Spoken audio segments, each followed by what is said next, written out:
Hello అండి, నమస్తే. Welcome back to Aru's kitchen and vlogs. ఇవాళటి మన వీడియో వచ్చేసి ఒక మంచి హెల్దీ బ్రేక్ఫాస్ట్ చూపించబోతున్నాను. అదేమిటంటే రాగి పిండితో సెట్ దోశ. ఈ రాగి పిండితో సెట్ దోశ అనేది చాలా టేస్టీగా ఉంటుంది. మనం ఈజీగా కూడా చేసుకోవచ్చు.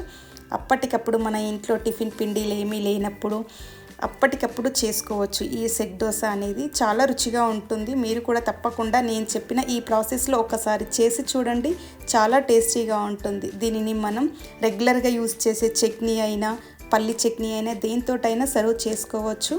సో ఈ సెట్ దోశని ఇప్పుడు మనం ఏ విధంగా చేసుకోవాలో చూసేద్దాం. వీడియోలోకి వెళ్ళిపోదాం పదండి.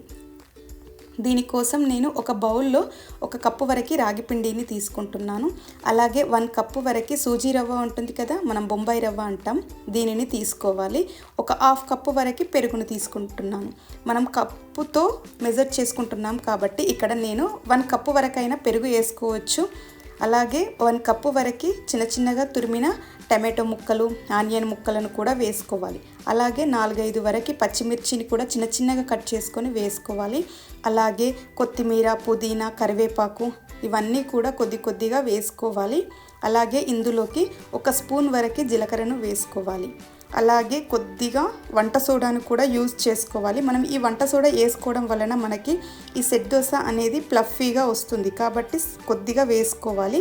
అలాగే రుచికి తగినంత సాల్ట్ను కూడా వేసుకోవాలి. ఇలా అన్నీ వేసుకొని ఒకసారి అంతా బాగా కలుపుకోవాలి. ఈ విధంగా కలుపుకున్న తర్వాత ఇప్పుడు ఇందులోకి మనం వాటర్ని వేసుకోవాలి. ఇక్కడ నేను 2 కప్స్ వరకు వాటర్ని వేసుకుంటున్నాను. మనం 1 కప్పు రాగి పిండి, 1 కప్పు సూజీ రవ్వ తీసుకున్నాం కదా, సో 2 కప్స్ వరకు వాటర్ని కూడా వేసుకోవాలి. ఇక్కడ లూజ్ కన్సిస్టెన్సీ వస్తుంది మనకి. ఈ విధంగా వేసుకొని కలుపుకోవాలి. ఇక్కడ ఉండలేం లేకుండా బాగా కలుపుకోవాలి. ఇది లూజ్గా ఉంటుంది కదా, మనం కాస్త దీన్ని రెస్ట్ ఇచ్చినట్టయితే ఈ సూజీ రవ్వ అంతా వాటర్ని అబ్జర్వ్ చేసుకుంటుంది కాబట్టి మనం కొద్దిగా వాటర్ని ఎక్కువనే యాడ్ చేయాలి. చూసారు కదా, ఈ విధంగా కలుపుకున్న తర్వాత దీనిపైన మూత పెట్టుకొని మనం ఒక 5 to 10 minutes వరకైనా పక్కన ఉంచుకోవాలి. ఇలా పక్కన ఉంచిన తర్వాత మనం ఒకసారి అంతా మళ్ళీ బాగా కలుపుకోవాలి. కొద్దిగా గట్టి పడింది కదా, మనం బాగా గట్టిగా ఉంచుకోకూడదు, ఇలా కొంచెం లూజ్ కన్సిస్టెన్సీలోనే ఉంచుకోవాలి. సో ఈ విధంగా ఉన్న తర్వాత ఇప్పుడు దీనిని పక్కన పెట్టుకొని స్టవ్ పైన ఒక ప్యాన్ పెట్టుకోవాలి సెట్ దోశ వేసుకోవడానికి. ఈ ప్యాన్ హీట్ ఎక్కిన తర్వాత కొద్దిగా ఇందులో ఆయిల్ని వేసుకోవాలి. ఈ ఆయిల్ వేసుకున్న తర్వాత దీనిని మనం అంత స్ప్రెడ్ చేసుకొని ఆ తర్వాత ఇందులోకి మనం కలుపుకున్న ఈ పిండిని వేసుకోవాలి. కొద్దిగా మనం సెట్ దోశ వరకు వేసుకొని ఈ విధంగా స్ప్రెడ్ చేసుకోవాలి. ఈ విధంగా స్ప్రెడ్ చేసిన తర్వాత దీనిపైన కొద్దిగా ఆయిల్ని వేసుకోవాలి. ఇలా వేసుకున్న తర్వాత మనం దీనిపైన మూత పెట్టుకొని స్టవ్ని మీడియం ఫ్లేమ్లో పెట్టుకొని ఒక 5 minutes ఉంచుకోవాలి. ఒక 5 minutes తర్వాత చూసినట్లయితే మనకి ఇందులో టమాటో, ఆనియన్ ముక్కలు అన్నిటివి ఉడికిపోతాయి కదా. ఇప్పుడు ఒకసారి దీనిని తిప్పి వేసుకుందాం. ఇలా ఒక 5 minutes ఉంచుకున్నట్లయితే మనకి సెట్ దోశ అనేది రెడీ అయిపోతుంది. చూసారు కదండి, చాలా ఈజీగా చేసుకోవచ్చు.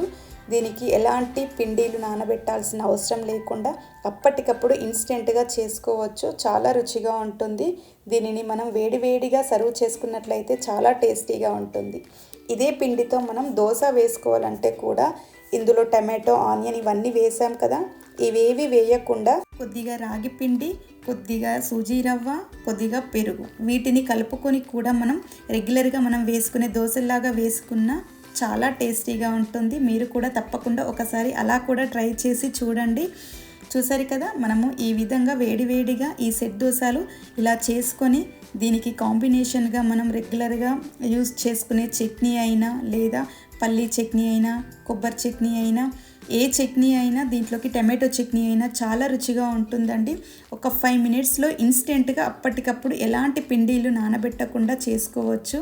చాలా రుచిగా ఉంటుంది. మన హెల్త్కి కూడా చాలా మంచిది కాబట్టి మీరు కూడా తప్పకుండా ఒక్కసారి ట్రై చేసి చూడండి. నచ్చినట్లయితే ఒక లైక్ చేయండి, షేర్ చేయండి, సబ్స్క్రైబ్ చేయండి మన ఛానల్ని. Thank you for watching.